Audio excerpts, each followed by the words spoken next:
Welcome to a review of Jusant. This little indie game from the developers of Don't Nod is one of the great surprises of 2023.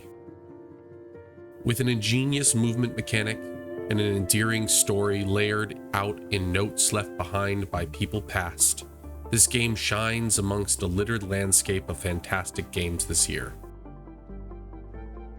I wanted to take you on a short journey as to why it jaunted up my list of Game of the Year contenders, and why it may be a hugely impactful game for many devs as they navigate Unreal Engine 5.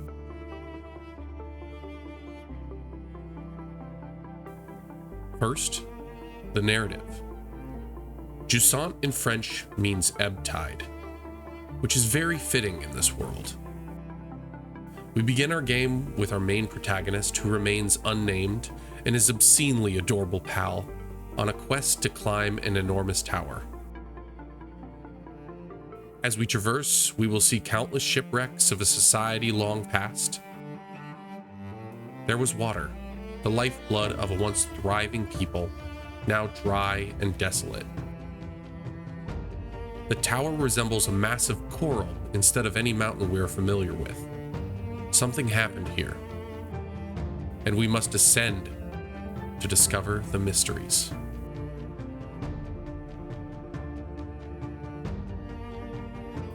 The story told is through only the written word, in a series of letters between friends long since past, and journal entries strewn about ancient restaurants and ruined taverns. It's here where the most interesting revelations reveal themselves. While I don't want to reveal any of the secrets the world holds, trust us, the story comes together in a very satisfying way.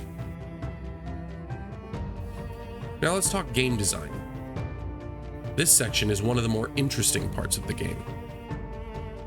On the surface, you are greeted by a rather novel movement mechanic that we have seen in different formats before.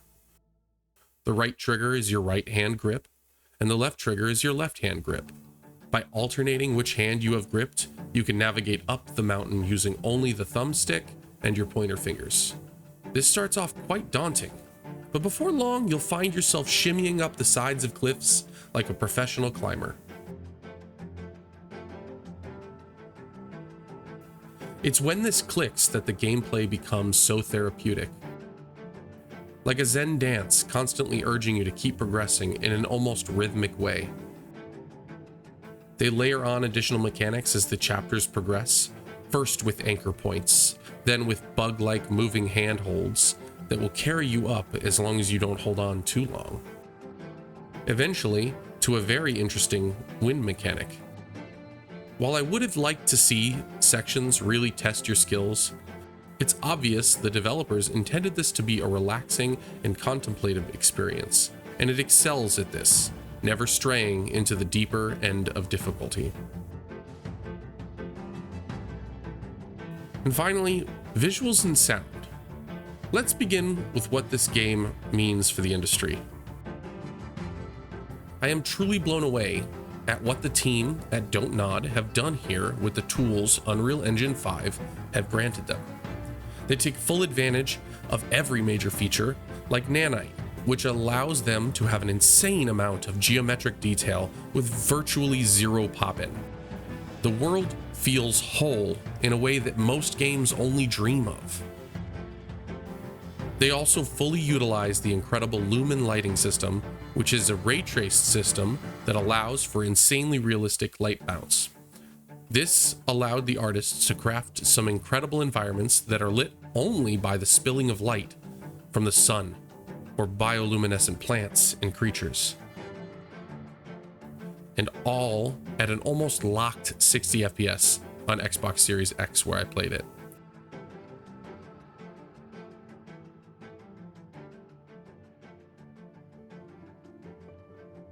Lastly, we have the music. And oh my God, all I will say is this: listen.